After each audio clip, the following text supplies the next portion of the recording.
utama ialah soal akidah. Akidah rosak, walaupun sembahyang baik, Tuhan tak terima. Ada hadis Bukhari Muslim, 4 amalan yang menjanjikan syurga. Nabi sebut yang pertama dan utama, jangan mempersekutukan Allah dengan sesuatu. Yang tu dulu, jaga akidah dulu, baru Nabi sebut wa tuqimus salah, dirikan semayang. Bukan semayang tak besar dia, semayang besar. Akidah lebih penting. Akidah, keyakinan, keimanan. Sebab itu ilmu, iman, amal, dimasukkan hikmah ke dalam hatiku, kemudian dimasukkan keyakinan, kepercayaan. Kenapa tuan-tuan? Nabi nak diperjalankan. Di sini satu pengajaran yang penting, kerana kita semua sedar tak sedar, kita juga sedang diisrakan oleh Allah. Kita sedang berjalan, perjalanan kita untuk kembali bertemu dengan Allah. Kalau dalam perjalanan, dalam kehidupan dunia yang penuh cabaran ini, tak ada ilmu, tak ada iman, rosak, binasa kehidupan kita di dunia sampai di akhirat. Kita dengar hadis riwayat Imam Muslim, ad-dunya sijnul mu'min wa jannatul kafir. Dunia ini penjara bagi orang-orang beriman, syurga bagi orang-orang kafir. Semua hadis ini dalam kitab Riyadhus Salihin. Kita nak baca, biar baca kitab-kitab muktabar. Imam Nawawi ni bukan calang-calang, dia muhaddis. Dunia ini umpama penjara bagi orang-orang beriman. Apa maksud? Kita tidak bebas untuk melakukan sesuka hati, kerana dalam Islam ada halal, ada haram, ada dosa, ada pahala, ada syurga, ada neraka. Kalau dalam perjalanan kita untuk pulang bertemu dengan Allah, tak ada ilmu, yang haram pun kita makan, dosa pun kita kerjakan, neraka pun kita tak takut, kerana kita tidak ada ilmu. Ingat. Tapi bila ada ilmu, kita tahu batas-batas apa yang boleh kita amal, apa yang kita wajib tolak. Syurga bagi orang kafir, memang betul, mereka tak ada pantang larang. Dia orang nak buat apa buat, kerana akidah mereka bukan akidah Islam. Bagaimana kita nak membasmi kejahilan? Tadi ayat yang saya baca Al-Isra 36, Allah tidak membenarkan kita jadi manusia yang pak turut. Orang kata tak sesuai, kita kata tak sesuai. Orang kata ketinggalan zaman, kita kata ketinggalan zaman. Kalau soal akidah, rosak akidah, terkeluar pada Islam, batal iman kita. Bagaimana kita nak membasmi kejahilan? Saya nak baca 3 hadis. Malam ni insyaAllah banyak Al-Quran, banyak hadis. Hadis sahih semua insyaAllah. Ketiga-tiga hadis ini dalam kitab Riyadhus Salihin pun ada, Matan Arba'in pun ada. Yang pertama hadis riwayat Bukhari Muslim, muttafaqun alaih, man yuridillahu bihi khairan yufaqihu fid din. Yang bermaksud, barang siapa yang Allah nak beri kebaikan kepadanya, maka Allah fahamkan dia di dalam urusan agama. Kena faham elok-elok syarah hadis ni. Manusia yang nak jadi baik, manusia yang memahami selok-belok agama Islam.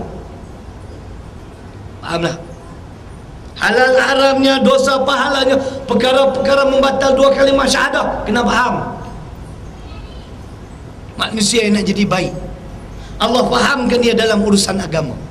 Nak memahami dalam selok-belok urusan agama, kena menuntut ilmu agama. Kita kemukakan dalil kedua, hadis riwayat Imam Muslim, wa man salaka tariqan yaltamisu fihi ilman sahhalallahu lahu tariqan ila jannah. Matan Arba'in hadis 40. Tuan-tuan akan bertemu dengan hadis ini.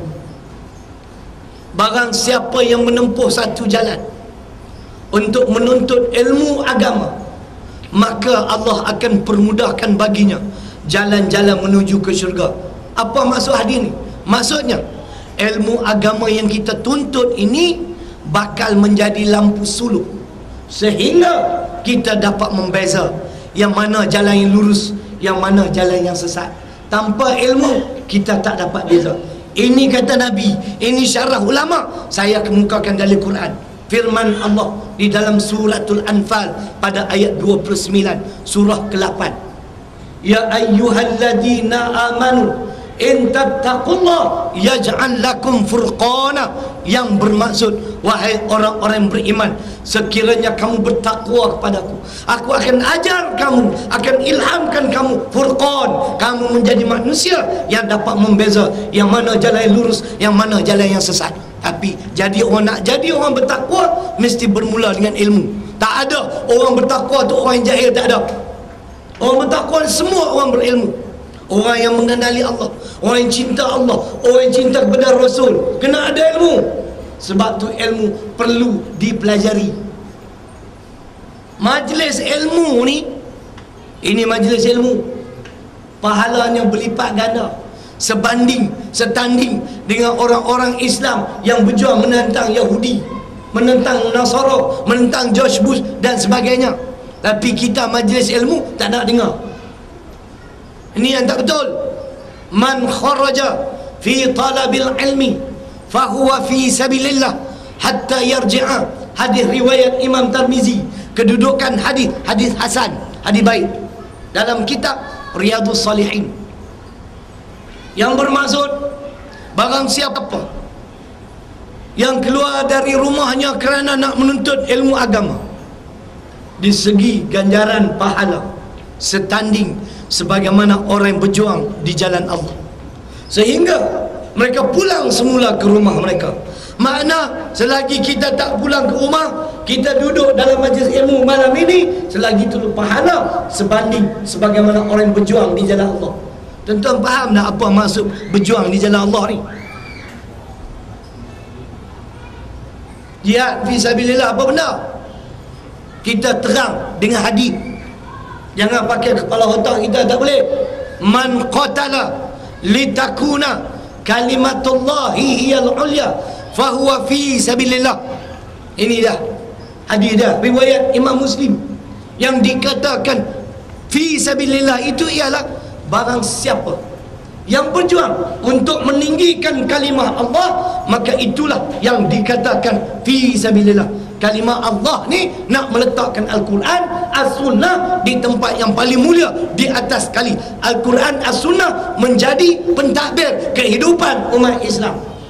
Bukan macam hari ni Al-Quran, As-Sunnah dihina, undang-undang Allah dihina. Kita bila cakap soal politik, soal pemerintahan, ada di kalangan kita yang tak setuju. Ni pun satu bengong. Siapa yang mengasing-asingkan politik dengan agama, saya cabar golongan ini. Da'ma li qaisar wa ma lillahi lillah. Ini ajaran Kristian.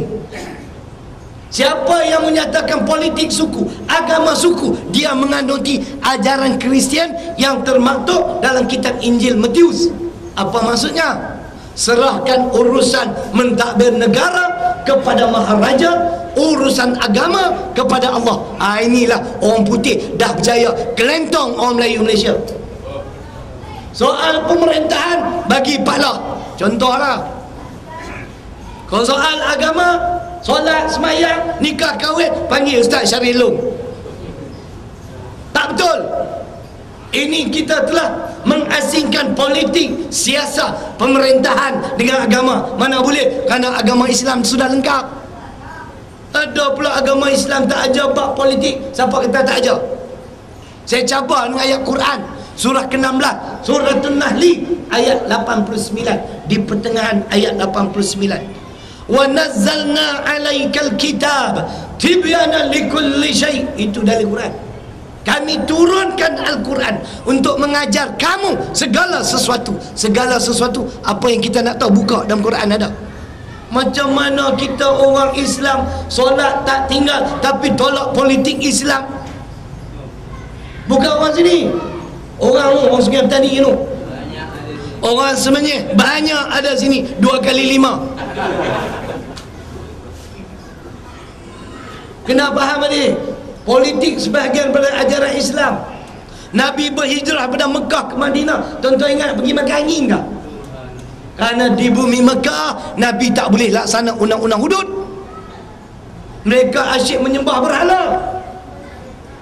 Akhirnya berhijrah ke Madinah.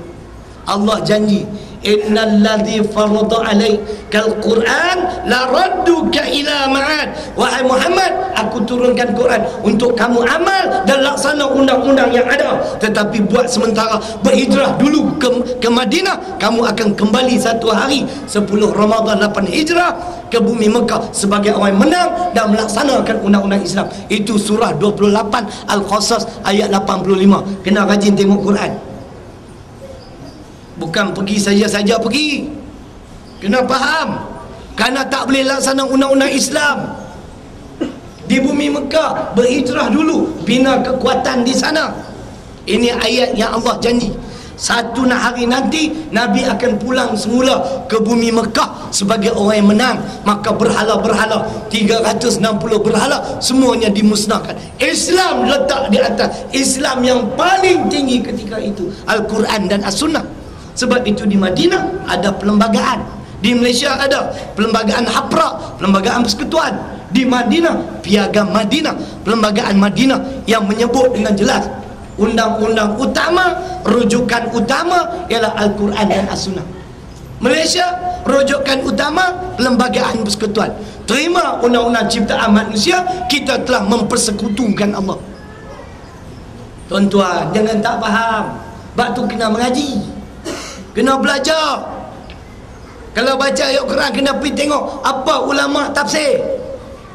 Di dalam Suratul Nisa, surah yang keempat, pada ayat 59. Ni ayat politik lah dia.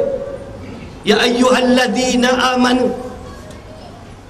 ati'ullah wa ati'ur rasul wa ulil amri minkum fa in tanaza'tum fi syai' farudduhu ila Allah war rasul in kuntum tu'minuna billah wal yaumil akhir dzalika khairu wa ahsanu ta'wila. Inilah dalil kewajipan merujuk pada Al-Quran As-Sunnah.